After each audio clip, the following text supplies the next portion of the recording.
a vocês aqui e aqueles que nos assistem pelas mídias digitais.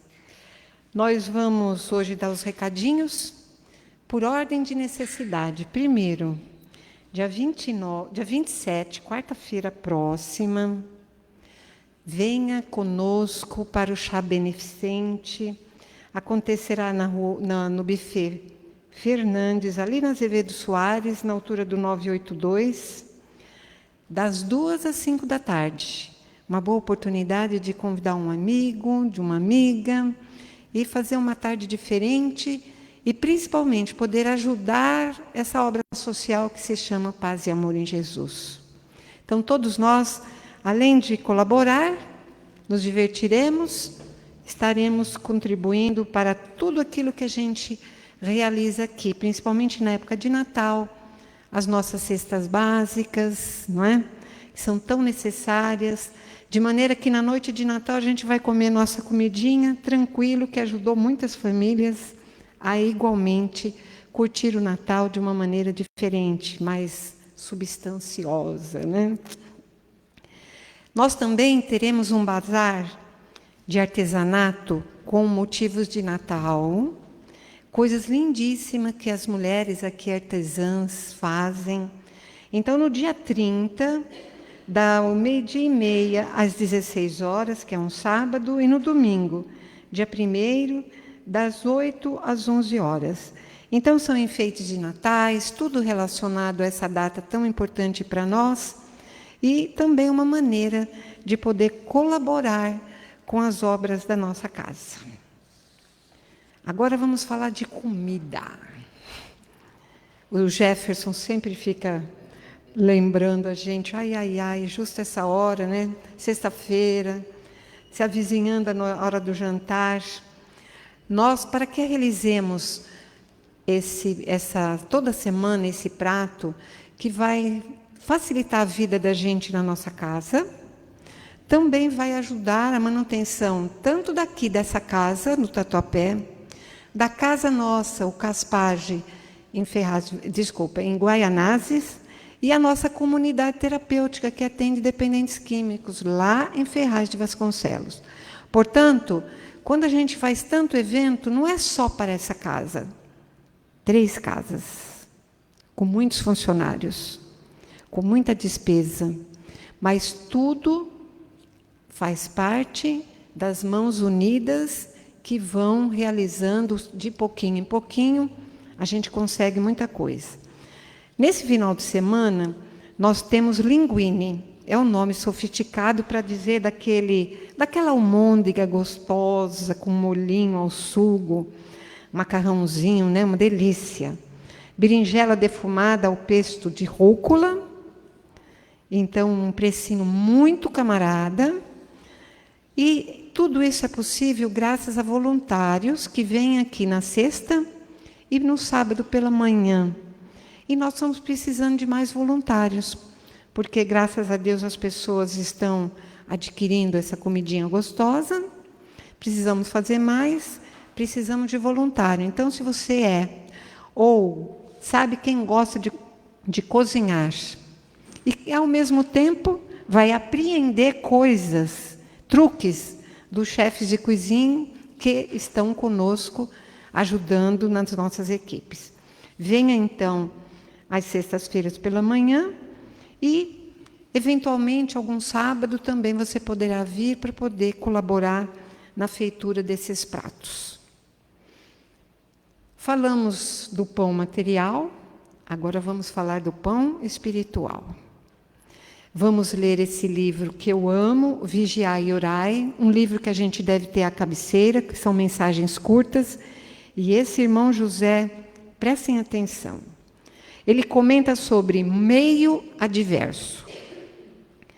O chamado meio adverso não prevalece sobre o espírito, cujos valores morais são inquestionáveis. A boa semente germina sob o espinheiro. A água desliza pura entre seixos e pedregulhos. O ouro pode ser encontrado no cascalho. O lírio cresce solitário no charco. Estrelas brilham dentro da noite. O meio adverso influencia negativamente apenas as almas ainda frágeis. Pegou pesado, né?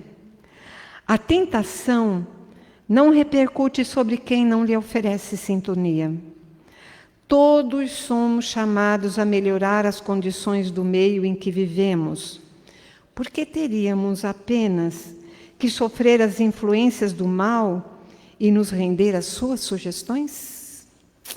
Lição de casa, hein? E do Evangelho segundo o Espiritismo, no capítulo Servir a Deus e a Mamon, capítulo 16, Instruções dos Espíritos, a verdadeira propriedade. Quem ditou essa mensagem foi Pascal, em Genebra, em 1860. Item 9. O homem não possui como seu, senão aquilo que pôde levar deste mundo. O que ele encontra ao chegar e ao que deixa ao partir, goza durante sua permanência na terra. Mas, desde que é forçado a deixá-los, é claro que só tem usufruto e não a posse real.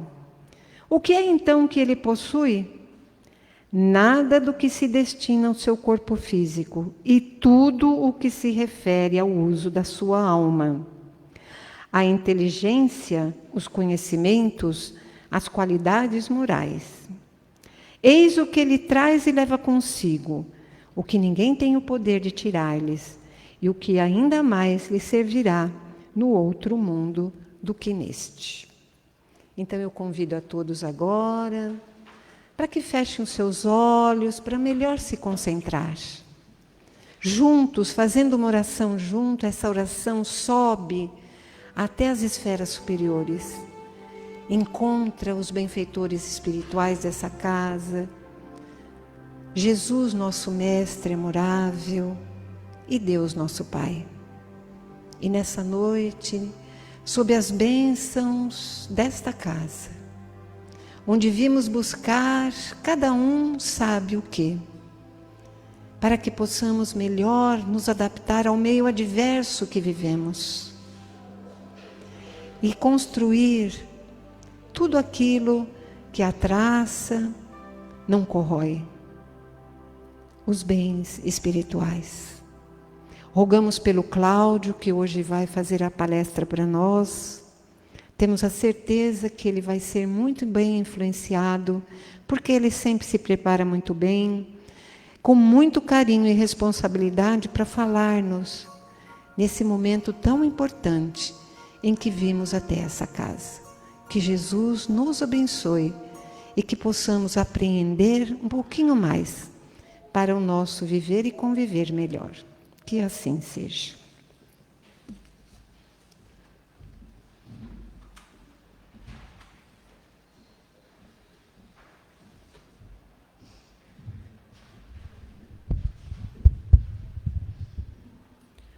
Boa noite a todos. Que Jesus nos abençoe, nos guarde, nos dê a sua paz e neste momento oriente nossas palavras. Eu quero começar com um koan que eu não sei de onde veio, mas caiu nas minhas mãos essa semana. Diz que um senhor que acreditava na vida futura após o desencarne, após a morte, ele precisou se hospedar na casa de um materialista. Isso na Europa. E lá era uma tremenda mansão. E aí, enquanto ele estava sendo hospedado, jantaram tudo, ele agradeceu bastante a pousada. Mas o materialista resolveu mostrar para ele as suas propriedades, a sua riqueza. E com muita galhardia, foi lá mostrar para ele os quadros que ele tinha, as pinturas, de quem eram aquelas pinturas todas, as propriedades que ele tinha, mostrou as escrituras das propriedades, e estava galhofando de mostrar aquilo tudo para o senhor lá.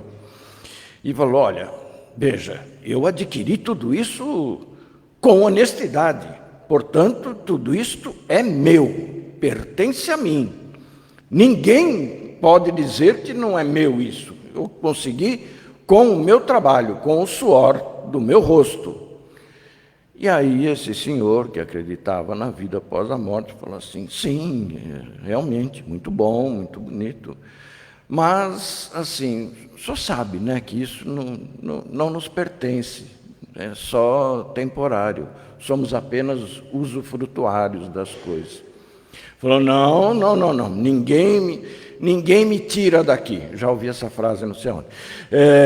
Ninguém me tira desse local, porque isso é meu. Isto é realmente meu, eu conquistei. Isso é meu, isso vai ser da minha família, ninguém tira isso de mim. Falou, olha, já que você está achando assim tanta veemência, a gente podia discutir esse assunto daqui a 50 anos. Ele pensou, coçou a cabeça, falou, mas daqui a 50 anos nós vamos estar mortos, tanto você quanto eu. Nós dois já temos mais de 60 anos, daqui a 50 estaremos já mortos. Ele falou, é justamente por aí. Essa é a ideia. Daqui a 50 anos a gente vai poder conversar melhor e com muito mais propriedade e vai perceber que você teve que deixar tudo aqui. Você não conseguiu levar nada para aquele local. E aí ele ficou com a pulguinha atrás da orelha, não entendeu direito. E no final das contas, o que interessa para nós? Paremos para pensar o que será de nós ou aquilo que temos daqui a 100 anos. Já pararam para pensar nisso? Daqui a 100 anos, tanto faz se eu vivia numa mansão ou se eu vivia num casebre. Tanto faz se eu ganhava milhões de reais ou dólares ou euros, ou se eu ganhava um salário mínimo. Daqui a 100 anos, tanto faz se eu comia em pratos de ouro, ou se eu comia apenas numa tigela qualquer. Tanto faz as roupas que eu usava, se eram de grife, se eram as mais caras do país, ou se eu vivia com roupa rota, doada por alguém. Daqui a 100 anos, não importa como eu vivia do ponto de vista material. O que importa é como eu vivi com as coisas materiais que eu tive naquele momento. E essa história nos remete exatamente a essa mensagem de Pascal. Essa mensagem que a Tânia acabou de ler de Pascal, de Blaise Pascal, aqueles que trabalharam, estudaram para fazer o Enem, vestibular, dos cursinhos da vida, colegiais da vida, devem lembrar de Blaise Pascal. Pascal era um matemático do século XVII, ele era um escritor, físico, era também um teólogo, ele se interessou por teologia. E Pascal não só trouxe essa mensagem para Kardec, no ano de 1860, com o título A Verdadeira Propriedade, mas também no capítulo 11, no capítulo 23, no item 11, ele traz também falando sobre o egoísmo, mas também traz notícias sobre mediunidade no livro dos médiuns. No livro dos médiuns também tem, no capítulo 31, fala sobre mediunidade. Então, Pascal contribuiu bastante com a doutrina dos espíritos. E é ele quem vem falar sobre a verdadeira propriedade. E ele fala que nós damos muita notoriedade às coisas materiais, mas que nada nos pertence. E nós temos a tentação de sempre falarmos o meu carro, a minha casa, meu marido, minha esposa, meus filhos, nada nos pertence. Da mesma maneira que nós chegamos aqui, nós saímos daqui. Porém, levamos alguma coisa. E Pascal nos adverte, ele faz até uma metáfora falando sobre viagem. Quando vamos viajar para um país que a gente mal conhece direitinho, a gente não sabe muito bem o que vai levar para lá. Vocês já imaginaram, por exemplo, se eu vou para a Sibéria, em pleno inverno, e vou levar shorts, vou levar uma camiseta de manguinha curta, ou então de... Não sei, o que eu vou levar lá? Eu tenho que me informar o que eu preciso para levar para lá. Eu preciso levar um casaco de pele para proteger meu corpo físico, eu preciso levar alguma coisa que eu possa me alimentar, como é que eu vou sobreviver naquele local, como as pessoas trabalham, como elas se comunicam, qual é a língua que tem lá. Então eu preciso saber como é que funciona do lado de lá. O pós-mortem também. Depois que a gente desencarna, eu preciso saber o que eu vou levar para lá. Ninguém vai chegar do lado de lá, que a gente fala muito lado de lá, mas é tudo aqui, ó. Ninguém vai chegar no mundo espiritual e vão nos perguntar assim: você foi quem? E eu vou falar assim: você sabe com quem você está falando? Que aqui a gente faz isso. É lógico que a gente precisaria de muito tempo para falar com quem você está falando, né? Aliás, o Cortella fala muito bem, explica muito bem sobre isso. Vocês procurem no YouTube que vocês vão achar isso, do Cortella falando o que nós somos. Mas ninguém vai perguntar: ah, mas lá não tem inquisição? Ninguém vai falar, quando chegar lá, eles vão colocar a gente numa fila e falar, um vai para a direita, outro vai para a esquerda, e vamos dividir o joio do trigo? Não, ninguém vai perguntar o que eu fui na Terra. Se eu fui rei, se eu fui proletário, se eu fui pobre, se eu fui rico. Mas como é que você sabe disso? Por causa das mensagens que os Espíritos nos trouxeram. Se vocês tiverem curiosidade, por exemplo, no livro O Céu e o Inferno, que é muito interessante, tem muitas mensagens lá, na segunda parte do livro Céu e Inferno, tem ali 66 mensagens que Kardec conversou com aqueles espíritos para dizer como é que eles aportaram no mundo espiritual em relação ao que eles tiveram aqui na Terra. E lá descobriu-se que dessas 66 mensagens, 17, Kardec resolveu conceituá-los como espíritos felizes. Espíritos que desencarnaram numa condição tal, moral e de intelectualidade, que podiam falar que, olha, eu fiz a coisa certa, eu aqui estou feliz, eu reencontrei meus amigos, reencontrei parentes, eu estou ótimo aqui, está tudo bem, desencarnei, mas estou bem. E dessas 17 mensagens, a gente percebe que tinha lá homens, mulheres, crianças, velhos, ricos, pobres, pessoas religiosas, pessoas sem religião nenhuma, de todos os matizes. Mas eles tinham uma particularidade que fez com que eles chegassem no mundo dos espíritos numa condição feliz. Eles aqui na Terra eram prestativos. O que é um espírito prestativo? Não é um espírito que é cumpridor dos seus deveres, porque tem também aqueles que Kardec chamou de espíritos medianos, que são 6 mensagens apenas. Dessas 6 mensagens eram espíritos que você não tinha o que falar deles, porque nada contra, porque eles eram cumpridores dos seus deveres, cumpridores da lei. Aliás, só apenas por curiosidade, se nós olharmos, por exemplo, na Torá dos judeus, a Torá tem ali várias leis, que a gente pensava que era só 10, mas descobriu-se, procurando, você vai ver que Moisés deixou 613 leis para as pessoas, e dessas 613 leis que Moisés nos trouxe, todo mundo tinha que seguir as leis. E aqueles que seguiam as leis ipsis verbis, aquelas pessoas que seguiam as leis eram pessoas que eram chamadas de homens justos. Justo não era aquele que fazia a lei, era aquele que cumpria o dever. E Kardec percebeu que aqueles homens justos, aqueles que eram cumpridores dos deveres, que ninguém tinha nada para falar contra eles, eram apenas espíritos que tinham cumprido o dever, não tinham ido além.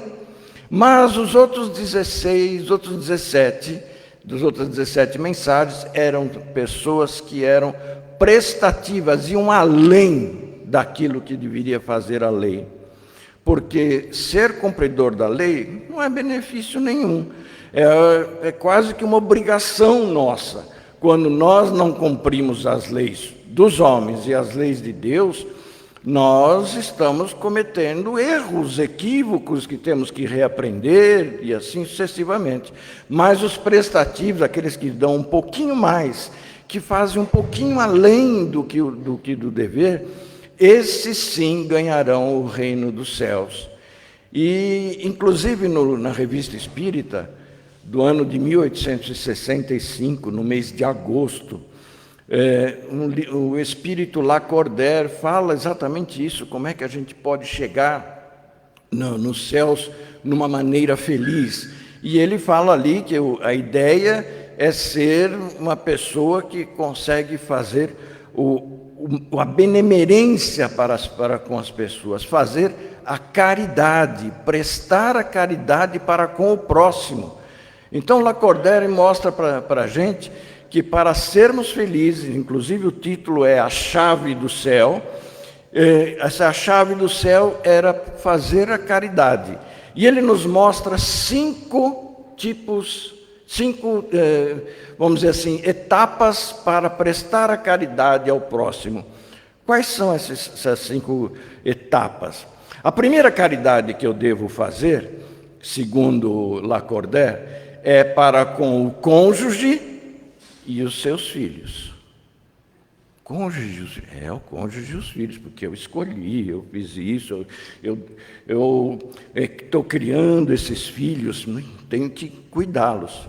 A segunda etapa é para com aqueles que nos ensinaram os primeiros passos. Ele não fala em pai, em mãe, porque às vezes aqueles que nos ensinaram os primeiros passos são um tio, uma tia, uma avó, um padrinho, alguém que nos adotou, alguém que nos criou de alguma forma, que nos ensinou os primeiros passos, que nos deu toda aquela bagagem para começarmos a andar com as próprias pernas.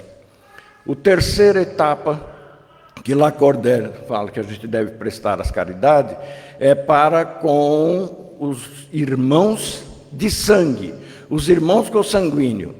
E é aí que entra aquela história que está na Bíblia de que Deus uniu, o homem não separa. Não é o casamento.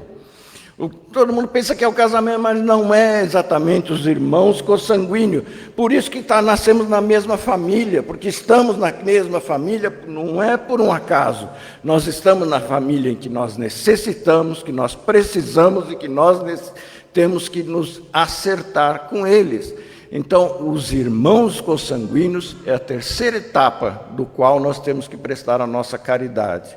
Porque prestar caridade aí fora, para quem a gente não conhece, não tem responsabilidade, apenas dá um trocado aqui, dá alguma coisa, uma ajuda ali, isso é fácil, você não tem responsabilidade, você faz e vira as costas. Mas com aqueles com quem a gente convive, e é por isso que temos que estar naquela família. Então, aquela história que a gente normalmente fala assim, eu não sei, eu estou na família errada. Não está. Deus não erra. Deus nos colocou nessa família justamente porque precisamos aprender a nos atritarmos uns aos outros. Quarta condição é usarmos aqueles amigos que nos respeitam, aqueles amigos realmente que nós podemos confiar, que normalmente não preenche nem uma mão inteira, mas são aqueles com quem a gente escolheu para sermos os nossos companheiros. E por último, em quinta posição, Lacordaire sugere que nós prestemos caridade para os pobres de todos os matizes, a começar pelos mais miseráveis. Não quer dizer que eu tenha que fazer exatamente isso. Mas prestar caridade, auxiliar aquele, é a chave para chegarmos até o céu. Aliás, está na pergunta 882 do Livro dos Espíritos. Kardec pergunta o que é caridade conforme Jesus nos ensinou. E a caridade conforme Jesus nos ensinou, segundo os Espíritos, é benevolência para com todos, fazer o bem, fazer algo além do que o normal, além do respeito, fazer benevolência, ser bom com todos. Indulgência para com os equívocos alheios. Mas como assim, indulgência? Mas o cara me aprontou comigo? Bom, mas eu não tenho que tirar ele da minha consciência, porque senão eu vou ficar doente, eu vou ter problemas, eu tenho que me acertar com ele. Eu tenho que ter indulgência e perdão das ofensas. Porque se eu não perdoar o próximo, como é que eu posso imaginar que alguém vá me perdoar ou que eu possa ter merecimento de Deus me perdoar? Por isso, nesta época do ano, que a gente está chegando ao final do ano, que normalmente a gente faz aquelas considerações, né? Como é que foi meu ano, como é que vai ser o ano que vem, não sei o quê. Eu me recordei de uma história de um escritor famoso, que ele resolveu, ele estava muito triste aquele ano, ele estava muito para baixo, muito deprimido, e ele escreveu, se trancou no quarto, escreveu, e adormeceu em cima daquele papel escrito. A sua esposa entrou no quarto, via que ele não saía nem para jantar, e aí foi ver o que ele tinha lido.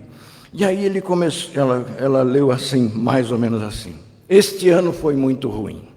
Esse ano eu tive que fazer uma cirurgia de vesícula que me perturbou, me atrapalhou, não pude trabalhar como eu queria. Foi muito ruim, mas foi pior quando eu percebi que com 60 anos de idade eu fui obrigado a parar de trabalhar e me aposentar.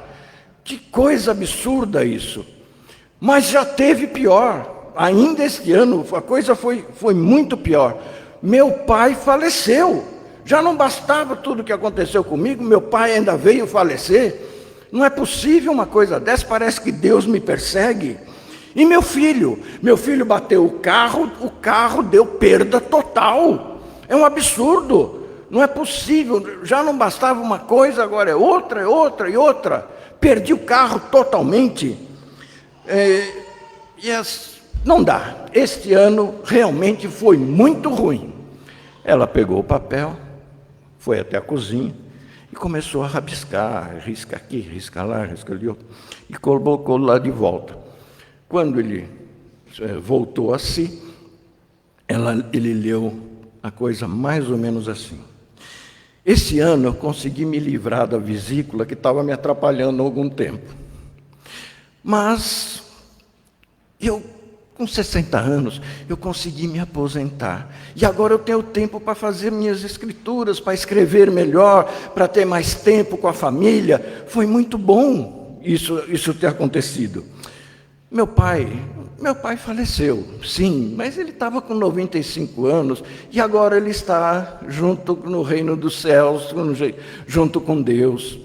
Meu filho bateu o carro, sim, deu perda total. Mas o carro se foi, mas meu filho está vivo, ele está bem, não sofreu nada, ele está ótimo. Então, este ano, graças a Deus, eu só tive bênçãos. E assim ela encerrou. Ele leu e começou a chorar, porque ele percebeu que tudo que às vezes nos parece errado, alguma lição a gente pode tirar daquilo. Porque nós temos que prestar atenção, porque a parte material vai ficar, e o que eu vou levar para o mundo espiritual é as amizades que eu fiz, aquilo que eu aprendi e a parte moral, principalmente.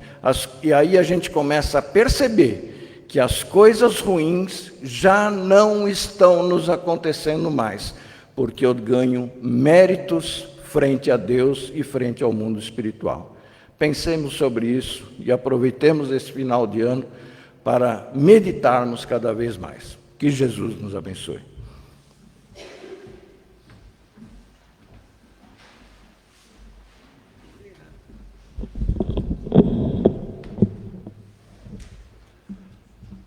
Muito obrigado, Cláudio. Olha, dura que agora a gente tem que sair daqui pensando, o que eu vou fazer? Tenho que me modificar, né? Porque não adianta nada a gente escutar uma palestra dessa, um ensinamento desse, passar ali pela porta e falar, olha, valeu, hein? Foi bom mesmo, hein, Cláudio? E continuo sem fazer nada de diferente, né? Só vai valer se a gente passar por aquilo e começar a refletir e nos modificar. Não é modificar o outro, é a gente. E agora nós vamos para a parte final da nossa reunião, onde eu convido todos a fecharem os olhos. Se não quiser fechar também não tem problema. É que com os olhos fechados nós conseguimos nos concentrar melhor, porque agradecidos por estarmos aqui, por mais dificuldades, por mais desafios que tenhamos em nossas vidas, antes de pedir por nós, nós vamos doar o nosso amor. Sim, o amor que nós temos dentro dos nossos corações. E esse amor vai sair do coração de cada um como raios de luzes. E esses raios vão se encontrando no centro do nosso salão, se transformando, se unindo e se transformando no intenso farol de luz e de amor. E esse farol de luz e de amor vai ser levado primeiro a todos os hospitais, para que possa auxiliar todos aqueles que estão nos leitos brancos de dor.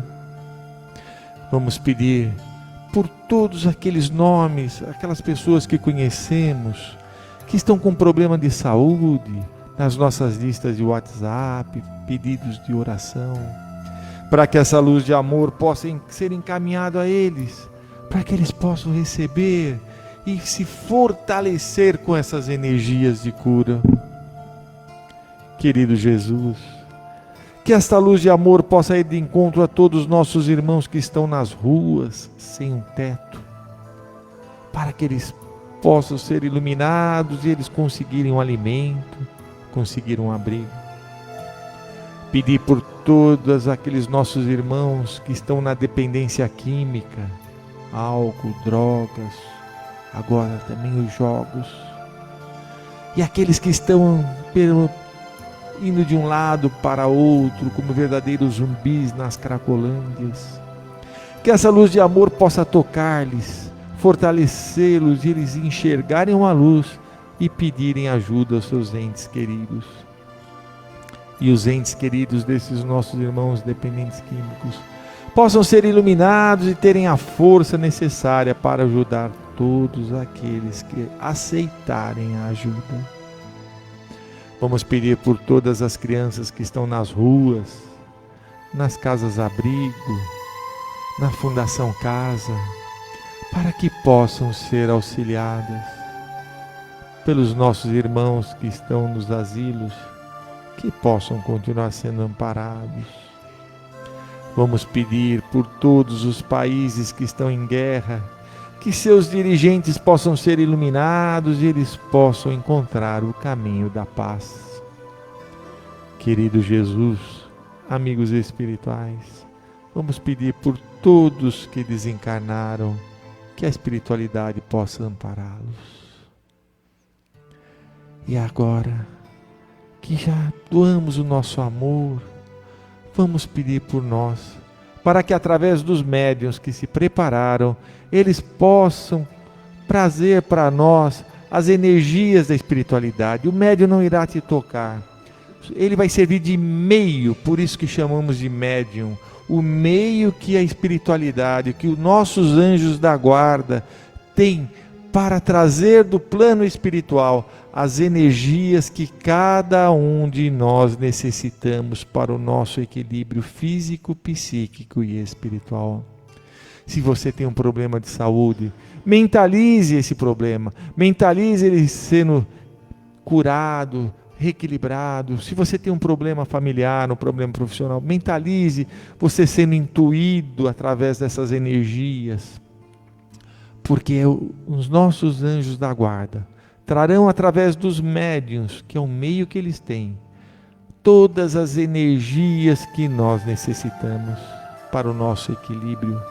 e essa energia entra pelo alto das nossas cabeças, onde temos um ponto chamado coronário, desce para a nossa testa, onde chamamos de frontal, nossos pensamentos sempre voltados para o bem, que desce essa energia até nossa garganta, onde temos um chamado laríngeo, para que da nossa boca saiam sempre palavras de estímulo ao próximo. E essa luz de amor desce até o nosso coração, para que essa energia ilumine nosso coração e tenhamos sempre sentimentos voltados para o amor. Vai até o lado esquerdo do nosso estômago, nosso baço, onde temos o esplênico, para que possa fortalecer o nosso sistema imunológico, nosso estômago gástrico, para que essas energias negativas possam ser dissipadas. Quando ficamos nervosos, acumulamos energia negativa, pessoas até travam a digestão. Então imagine uma energia circulando, dissipando todas essas energias negativas. Passa pelo genésico, nosso sistema genital, desce pelas nossas pernas, vai até a sola dos pés, encontrando todos os terminais nervosos, sobe pela parte de trás das nossas pernas, encontra o começo da nossa coluna básico, nossa sustentação, e essa energia vai subindo, alinhando toda a musculatura das nossas costas, alinhando vértebra por vértebra, subindo, passando pela nossa nuca, chegando no alto da nossa cabeça, fechando no coronário. Mestre Jesus, vamos agora pedir pelas nossas águas. Se você trouxe a sua água, se não trouxe, mentalize uma garrafa d'água na sua casa, na sua geladeira, porque vamos mentalmente com os nossos irmãos espirituais químicos, biólogos, pretos velhos, caboclos, buscar esses medicamentos nas matas, nos rios, nas cachoeiras, nos mares. E a espiritualidade vai trabalhar, manipular esses medicamentos, colocar nas nossas águas, para quando bebermos, possamos sentir no nosso corpo físico essas energias de cura, de paz e de amor. Querido Mestre Jesus, amigos da espiritualidade, agora só temos a agradecer pela oportunidade de estarmos aqui neste Evangelho, agradecer pela palestra, pelos ensinamentos, agradecer pela vida, por tudo que temos.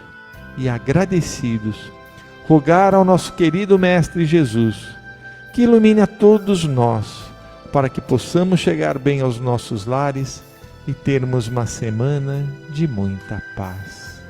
Olhai por todos nós, Jesus, hoje e sempre. Graças a Deus. Cuidado com a luz que vai acender. Tenhamos uma excelente noite, um excelente final de semana, de muita paz. Uma boa noite.